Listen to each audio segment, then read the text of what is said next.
जय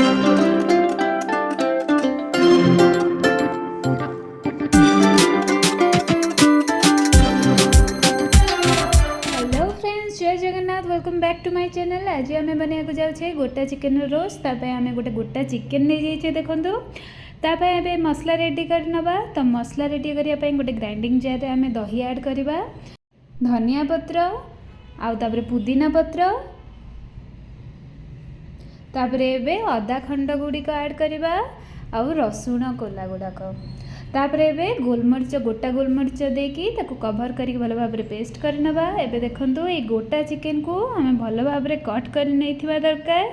जमती देखो सब आड़े कट थिले सेटा इजिली रोस्ट हो ता भीतर गुड़ाक भल से रोस्ट हम माने सीझीज आ भितर आम जो मसला दबा सेटा ता भीतर पर्यंत जीव।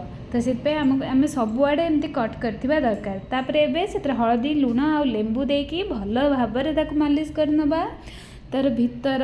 तापर से तार जो कटा होता जगह सब आड़े लेंबू देदेबा। लेंबू आ हलदी लुणर गोटे जबरदस्त मालिश गोटे करदेबा चिकेन को। देखो यही भाव में जमती भल भाव में मालिश करदे जो द्वारा कि आईसिया गंध जो थी सेटा हेनी। देखो यही टाइप आपन भल भाव में कौन सी भी जगह छाड़बेनी। तार सबू कट जगार आ तार भितर जो थी जगह ता मध्य ये हलदी लुण आ जो लेंबूर आम मिक्सचर तादर पूरा भल से मालिश करनबा। ये देखो केते सुंदर कटा है। कट करने द्वारा पूरा सबू जाक आब्जर्व हम जो मसला गुड़ाक आटा जल्दी सीझीज। यहाँ बहुत टाइम लगनी आमती कता कता भाया लगे भितर सेमती लगनी बहुत इजिली सॉफ्ट टेंडर होगी बाहर। देखो आम मालिश कर सारापर मुझे सोरिष तेल दे दूची।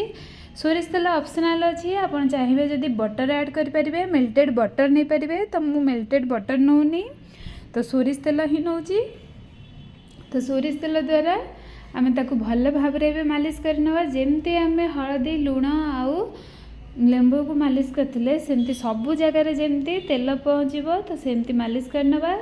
तापर ए जो आम मसला पेस्ट करथिले ताकू ऐड करनवा। ताकू मध्य सेही भली भाव में सबू कॉर्नर रे जमती पहुँचब मसला आउ सबुठी लगिज पूरा।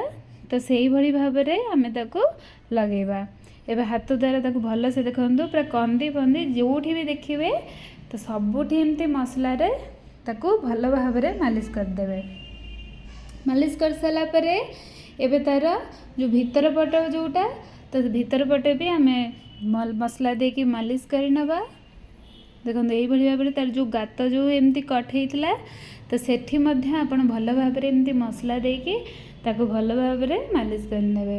एबे हो गलानी आमर पूरा सबुआड़े लगी जाइए। मुझे देखो तले जोड़ा पड़ जाइए से गुड़ाक से लगे दूची पुणी थे। एबे आमर हो गला मालिश पूरा कंप्लीट हो गला। एबे ताकू आमे रखिकी ताऊपर रोजमेरी मुझे जस्ट स्प्रिंकल कर दूची। रोजमेरी आमर जो ड्राइड रोजमेरी मिले आपन चाहिए जदि फ्रेश रोजमेरी पाउछन तो सेटा मध्य दे परिबे। तो रोजमेरी फ्लेवरटा बहुत ही टेस्टी लगी था से रोजमेरी मुझे आपन चाहिए या स्किप मध्य करि परिबे।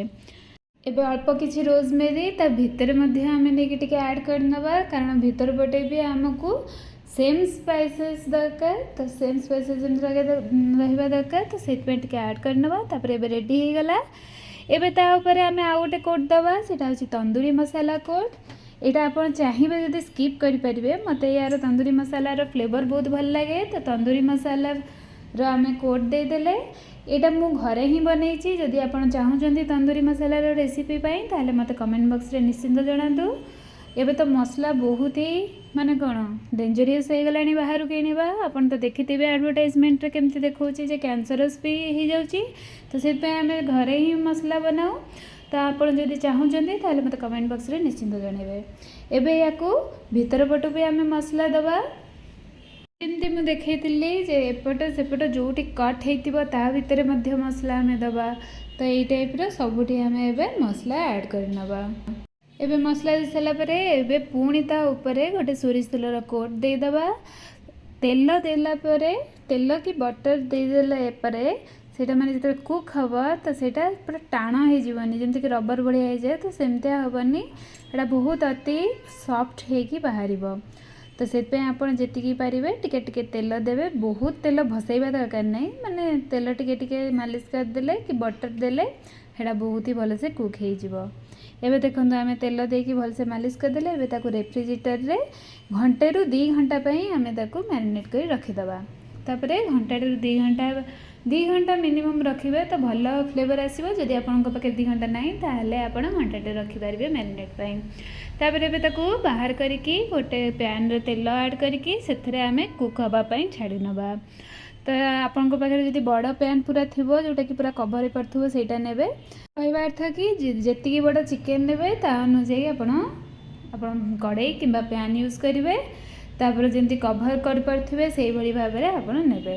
तापर देखो आम ऐड कर सारापर ताको कभर करके कुक हाँपाई छाड़देवा और सब लो फ्लेम रे कुक करवा। मीडियम रु हाई देले सेटा जलीज पछपटू आटा कुक हेनी भितर। तो देखो ये उल्टे देले कि समय पर तापर ये पुणी कुक करवा। आते देखा जे तलपटू टे लगी आसला तो आम टे उषुम पानी दे पार्थबा। एबे देखो पुणी कभर करनवा। कभर कर सारापर देखो ताको उल्टे की आम सब कुक करवा। माने मुझे देखो साइड पटू उल्टे देची तो एमती साइड तल ऊपर एम सब पट को आम ताको उल्टे की कुक कर नवा। यहाँ बेसी टाइम लगेनि, यहाँ जस्ट 40 रु 45 मिनट भितर पूरा हो। तो आमर देखो हो सारा पूरा पूरा देखो सब आड़ मु पूरा रोस्ट कर देची पूरा सबुठी। आम देखो केते कलरफुल देखा पूरा गोल्डन ब्राउन होगी पूरा फ्राए हो जाइए भल भाव में। आ तलपटू लगी ना कारण आप मझे मझे चेक करके टिके टिके पानी दौथे, बहुत पानी देदेवेनि सेटा पूरा सीजा भाया लगे। देखो हो गलापर आम बाहर कर नवा। देखो पूरा परफेक्टली कुक हो जाइए। कट कर नवा। तो आप चाहते जदि बड़ छुरी थी तो आप भल भाव कट करे। तो ताकू जमती लेग पीस अलग तो सबू जो ब्रेस्ट पीस अलग तो सही टाइप आपण ताकू कट करके आपण मन इच्छा पीसेस रे कट करके आपण ताकू सर्व करेंगे। यहाँ बहुत ही टेस्टी लगे। आप निश्चिंत भाव में बाहर रेस्टोरेंट मानक खाई तो घरे एते इजीली आपण आराम से बनई पारे। ये टे 45 मिनट लगुच कि टेस्ट बिलीव करूँ बहुत ही बढ़िया आसो। पुणी घरे कुक कर खावा तो आजिकल निहाती दरकार। बाहर सब पाम ऑयल आउ सब केते कौन सब मिसाउछन्ती जोटा कि आम बहुत ही क्षतिकारक। तो आम निजे घरे इजीली बहुत ही टेस्टी खाना बनई पारिबा। तो देखो आम कट करने एबे देखो लेग पीसटा केमती कट करुचे आम यही भाव में गोटे कंटा चामच सपोर्ट जदि आप कट करेंगे तो सेटा इजीली कट हो। तो ये भाव में कट करे जो द्वारा कि आप जहाँ लेग पीस भल लगुव तो ताकू एमती दे पारे। आ पूरा यहाँ तंदूरी चिकेन फ्राए चिकेन सबूर मिक्सअप पूरा आपण को लगे। देखो पूरा तंदूर चिकेन हो जाइए। आम पाखे तंदूर नाई कि आम बनईदे। तो आप निश्चिंत ट्राए करूँ। आ मत कमेंट बॉक्स रे निश्चिंत जनातु आपन को मोर ये वीडियो केमती लगिला। जदि मो वीडियो भल लगी थाए तेरे लाइक शेयर एंड सब्सक्राइब निश्चिंत करेंगे। आज ये पुणी देखा नेक्स्ट वीडियो रे।